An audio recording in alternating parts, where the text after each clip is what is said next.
Hello, everyone. I think we are live for our session today, which includes the sprint planning, and we're going to talk about capacity planning and other things such as how do we do that, and what are some tricks of the trade, if you will. So we are live. We are live on LinkedIn. We are live on YouTube, and we are getting folks to join in. I'll be your host, Dr. Ernesto Custodio from Agile Genesis. We're going to cover some interesting stuff. So welcome if you are joining. I am checking here on the banners, and we're going to get started in just a second. All right.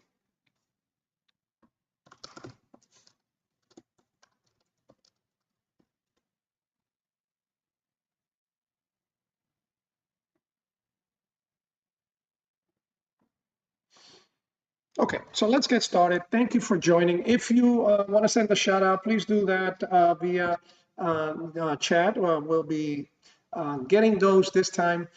We have some of our staff members helping with that, so they'll alert me as messages come in because we still are working through some of the technicals on getting this live session out to you in the most effective way possible. So first, let's talk about a sprint planning because we want to get to some of the capacity planning challenges that you might be having. And I have a Miro board here. So at Agile Genesis, if you are connected, you do know that we have quite the amount of information that we make available. And one of those includes the infographics. So I'm going to focus today on the sprint planning infographic, just going into Miro here and going into presentation mode so that we can work through this. If you have questions as we go, please go ahead and chime in and ask away, and I'll be happy to address it if I have anything that can help. So when it comes to sprint planning, what we are talking about, of course, in Scrum is the first event in the sprint. That marks the start of the sprint. I'm often asked, when does the sprint start? When does sprint planning happen in Scrum?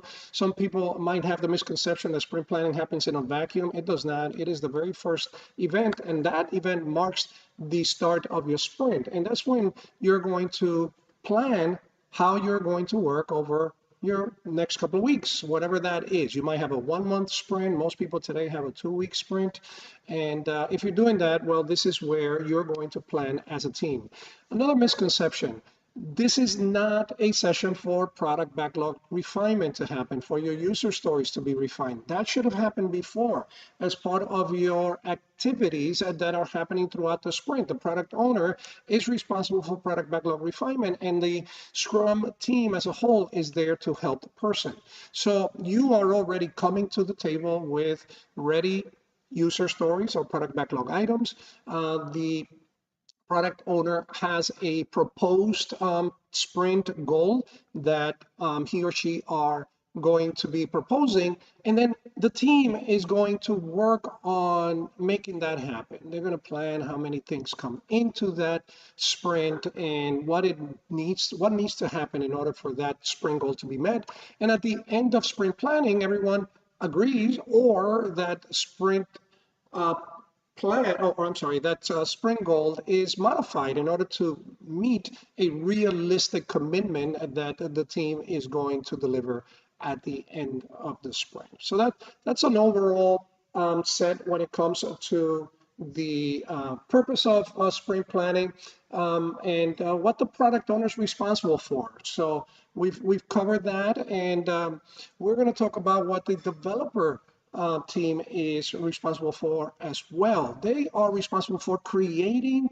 the sprint backlog. The sprint backlog is sometimes referred to as the sprint board. The proper term for that is the sprint backlog, so I'll refer to both just so for familiarity purposes. And what we are trying to have is a plan, and that sprint backlog includes the actual sprint goal. It includes the items that we are going to be bringing into that sprint in order to accomplish that goal, and some kind of plan. some kind of plan that might look like tasks. For example, a decomposition. Who's working on what during the first couple of days? How are we going to do this? Scrum is not very specific about what that plan looks like because it allows the team to be flexible in how that takes place. But usually teams have tasks. Some teams task, some teams don't. And that is that plan for executing the product backlog. When it comes to the Scrum Master, this is the point that it's key that we touch on. And the Scrum Master, of course, facilitator, but that's not all the product owner does. The Scrum Master does. The Scrum Master does quite a lot more. They make sure that the time boxes are observed so that we're going through enough of those items to have a real plan at the end of sprint planning. And then there is the idea that the Scrum Master is actually going to ensure that the team is meeting their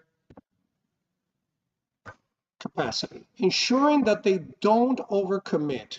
We want to make sure that the Scrum Master is there to defend the team from overcommitting and not only defend from external pressures, but also from themselves. And that usually takes the form of capacity planning. So one of the very first things that we do when we get to the discussion on what we're going to bring into the sprint is we want to have a capacity planning session where the team is going to determine how many individuals are available for the sprint. Do we have holidays coming? Is anybody on paternity leave? All of these discussions happen in that small exercise that sets the number of points, if you're doing story pointing, as a form of estimation, that you can actually take into the sprint.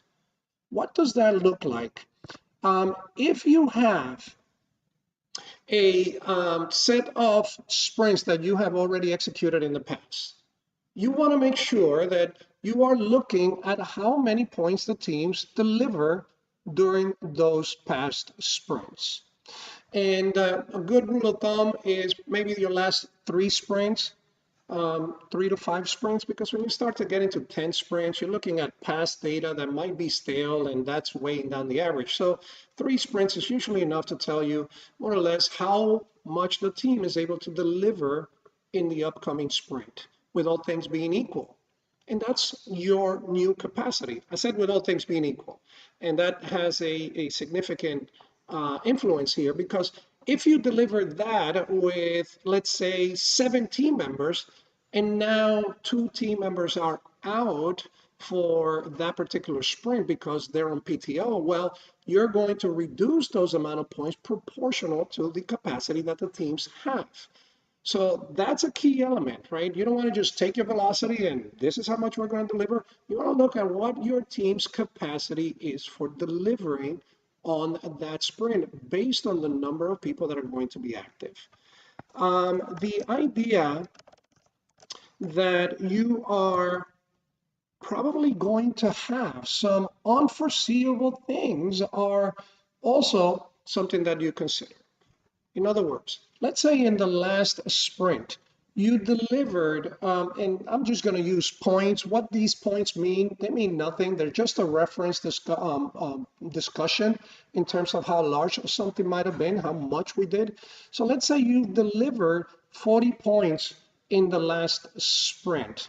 What you want is to make sure that you understand how much of that was taking from what distractions you might have had. How many interruptions did the team have?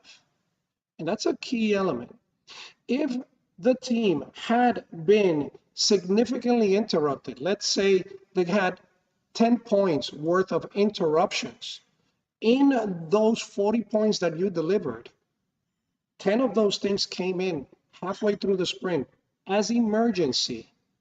You want to make sure that in the next sprint, you are creating a buffer for that.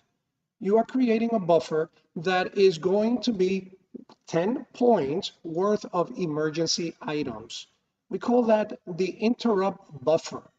It's a very important thing for those individuals that are constantly getting distracted during their sprint. It's a pattern. You're not going to find this in the Scrum Guide. It is a habit of successful teams to practice the interrupt buffer. And the interrupt buffer starts by understanding how much of this stuff you actually had in the last sprint. And now that you know what that is, you're going to create a buffer in your sprint backlog. So your buffer is going to be something that, if we were illustrating this, would have your, this is your sprint backlog, and it has your regular items here, and you are going to reserve 10 points for your buffer. You don't touch these 10 points. That's supposed to be a B. You don't touch those 10 points because they are reserved for interruptions. How do you know that is your number? Because the last 3 sprints had about an average of 10 points of interruption. If that average is higher, that is what you give yourself as an interrupt buffer. Now you've got your items here that are going to be, let's say, if we're sticking with the example of 40 points, you are going to have 30 points worth of product backlog items and 10 points of buffer. So when you're now into your sprint and your product owner is here, and that product owner gets an urgent message that comes, and it's a, let's say, a tech support case that has been escalated, it is now an L4, that can actually be sent to the buffer, and it reduces the buffer by 5 points, assuming that that is a 5-point item. The team can continue to work on their regular sprint backlog items that help them accomplish the sprint goal in a way that it does not get interrupted. This is a pattern that is very, very useful when the team is constantly being bogged down by urgent cases and interruptions. It is very important. I want to be very crisp about the fact that the team absolutely needs to observe their buffer. It cannot be that the buffer overflows constantly and is starting to eat at these, because we're back where we started, where the team is no longer able to meet the sprint goal because of interruptions. So how does this buffer work? When we're talking about the buffer, the first and foremost is you want to make sure that the product owner is triaging. The product owner is looking at the items that are coming in and asking, are these things urgent? And if they really are, we need to know if the items that are non-urgent can wait until the next sprint. Then at that point, they just become part of the sprint backlog, and the team gets to work with the rest of the items as they have been in the past sprints. But if it's urgent, then the team gets to work on these items and the buffer goes down until we use it. In the future sprint, if we used more items toward that buffer, then the average is going to go up and our interruptions are going to be significantly different at that point, right? So it's making up for yesterday's weather based on how much of that we use, right? When we have a buffer that is full, when our buffer fills up, so you have your items that are triaged by the product owner and product owner team if you're scaling, we have the items that now need to be put in that are way past the buffer. We're getting buffer overflow here now. What we first look at is our emergency procedures. And we ask ourselves a couple of questions. First of all, is this item truly urgent, right? And if we determine that it is and it needs to be addressed, then can we look at the amount of work that is required to do this, and can we rescope the work so we can do what is necessary to get through this emergency without crashing the sprint goal, without affecting the sprint goal? And then can we have other teams if we've gone through that exercise, can we have other teams help in assisting where they might have available buffer time left so they can begin to work with that? And if all of these things are a no, if in the end we know that we cannot do the three above, we've gone through those exercises, then we are looking at rescoping the sprint goals. At this point, we need to have an emergency sprint planning revision. We need to inspect and adapt, and we would do a very difficult thing. We would abort the sprint and focus on this current urgent issue because we had a sprint, we had a overflow on this that is beginning to affect the sprint, and we don't want to set up the team for failure. If the team is working on their sprint, they're working for a plan that they laid out that is a 2-week plan, and next we now are putting significant amount of stuff in it that is much larger than what we anticipated. We need to replan our sprint. And this is a part that often does not take place, and the teams in the end come up empty-handed. Now they're demoralized, and not the sprint goal did not get accomplished. So we want to make sure that we're setting up the teams to succeed here. Okay? With regards to how this might work, you could have a chief product owner that is right here. This is the composition or the terms that we tend to use in Scrum at scale. You might call them something else, but you've got product owners here, and you've got a person that is getting an urgent issue. Every team has a buffer. And you see the red are the teams that have their buffer filled up at this point. This team has a little bit of buffer, and the others have a larger amount of buffer. So when that request comes in, the items are triaged, and the chief product owner then, as part of the product owner team that is continuously having discussions, they are identifying which team has a remaining buffer capacity, and this urgent item can be accomplished without interrupting the other teams that are working on their particular sprints, and some of them have a full buffer. So this is a way, not only can you do this at the team level, where you are able to get your team to commit and have a realistic expectation or a realistic time to be successful at achieving the sprint goal. You could also use this in a scaling pattern that allows other teams to continue their work without being interrupted, and they can share the load if that is a possibility. So I hope that helps. We are providing, again, a overview of the sprint plan, the sprint planning itself as an event, where we got to talk about the what portion of that and the how portion of that for the teams to be able to succeed in the sprint. And of course, we talked about the fact that the product owner must be a person that is present during that event, that the entire team is collaborating to agree on the sprint goal, and that the sprint goal is essentially finalized during that event, because that is our definition of success.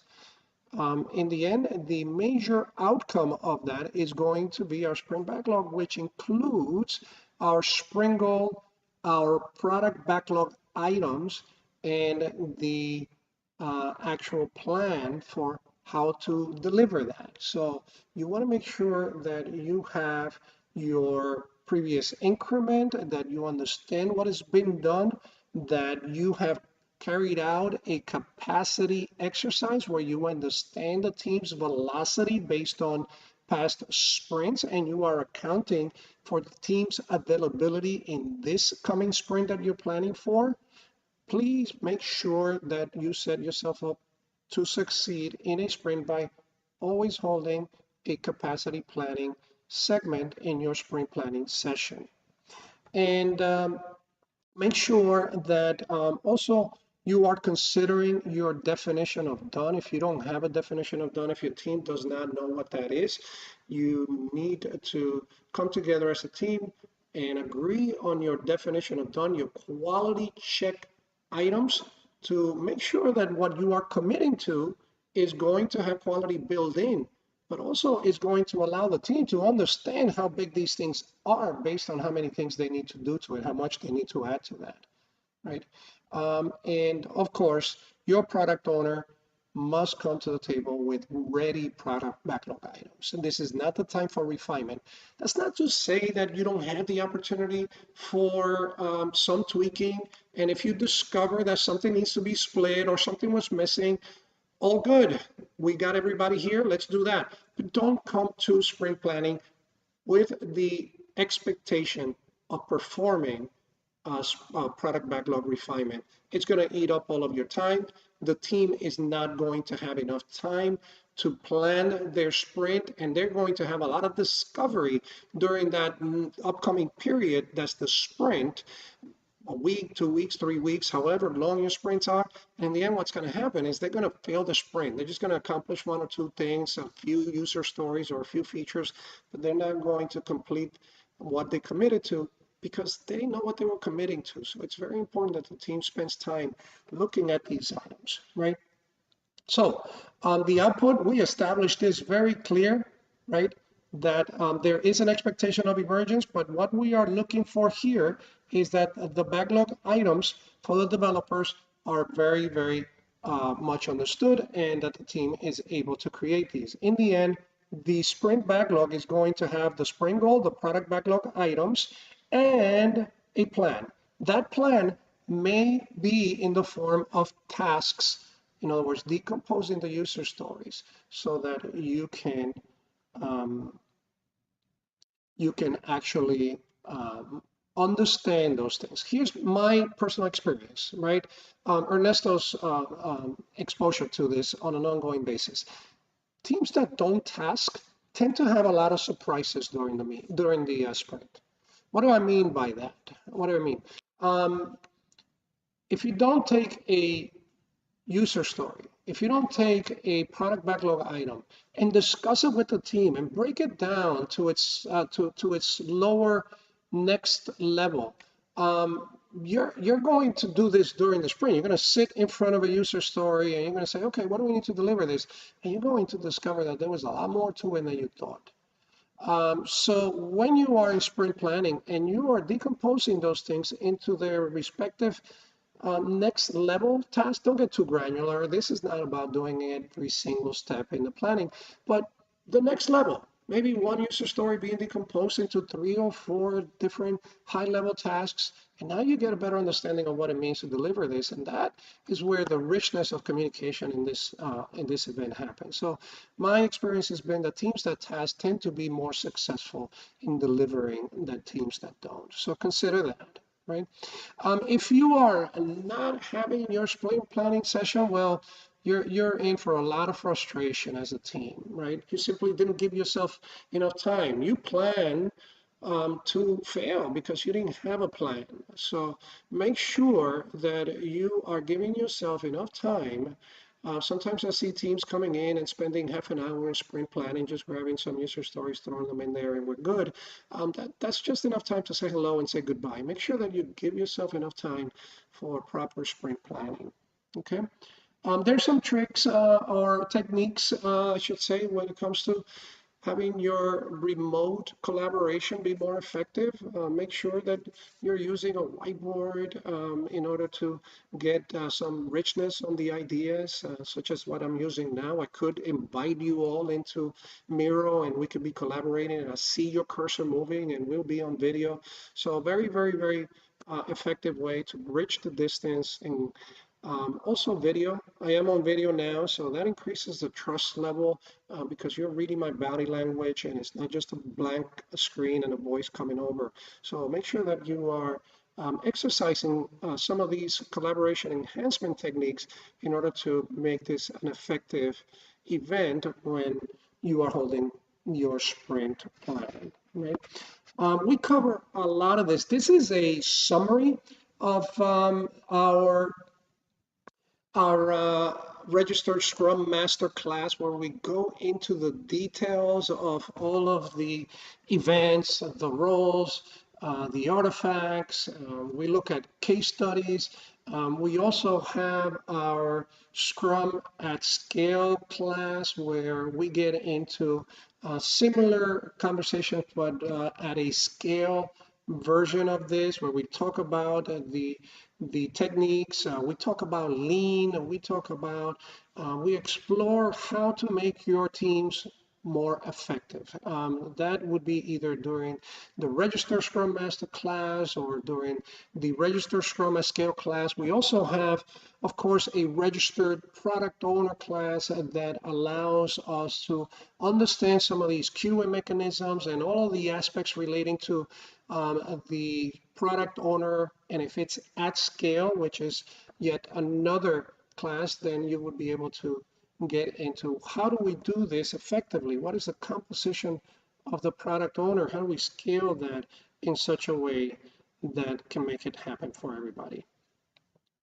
Um, yeah, so thank you, Andrew. I'm seeing your comment that you've seen teams skip the tasking step, and that brings a lot of delays during the sprint. Yeah, because we're now going to postpone our exploration of what it takes to deliver this in the sprint. So now during our sprint, we're planning and we're executing, and that reduces our capacity as well. Make sure you are giving yourself enough time to plan during the sprint. And a big way to drive that plan is through decomposition, AKA creating tasks for your respective user stories. Yeah, thank you for that. All right. Um, so with that, we've given ourselves 30 minutes for this live session. We're going to be having many others, and today we covered sprint planning and capacity planning in particular, some of the techniques on how you can do that effectively. Again, you have the ability to do this in or to explore this further in our classes. But if you are interested in joining us again, we hope you will. We will be covering more material relating to the daily scrum, the sprint review, sprint retrospective, and so on and so on. These are just a few of our infographics. So stay tuned for more. And thank you. Thank you for following us. Thank you for connecting with us. And thank you for interacting. All right. So with that, thank you, everyone. Have a wonderful day.